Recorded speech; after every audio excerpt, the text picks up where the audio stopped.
Alright, so let's first look at the problem x to the fourth dy dx equals y minus x times y. Now first let's look at the verifications for this differential equation. Our first verification is first order.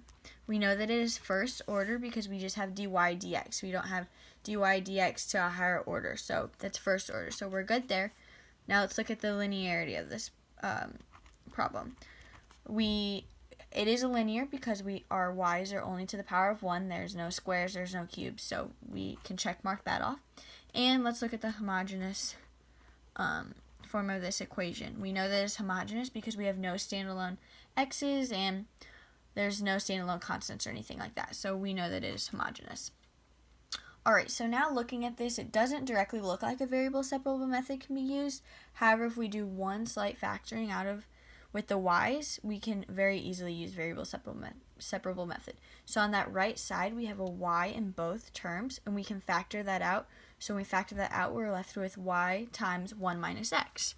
So we still have the x to the fourth on the left, dy dx equals factored out y times 1 minus x. Now we have a problem that looks very easy to use variable separable method on. So we know that that is the method that we can use for this problem. So in order to use variable separable method, I need to get my y's on the left and my x's on the right. So by doing that, I'm going to divide by y and get 1 over y dy on my left, and divide by that x to the fourth and multiply by dx for the right. So I'm left with 1 minus x all over x to the fourth times dx.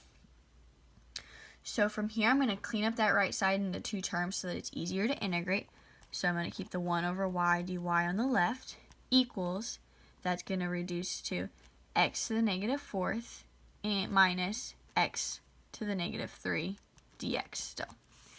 Alright, so from here, I can integrate. So I'm going to take the integral of both sides. My integral of 1 over y dy is the natural log of y, and that's equal to my integral of x to the negative fourth. I'm going to add and divide.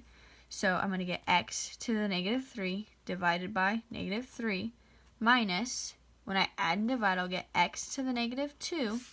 I'm going to divide by negative 2, so I'm just going to change that sign to a positive, and plus c, where in this situation c is an arbitrary constant because we don't have an initial value problem.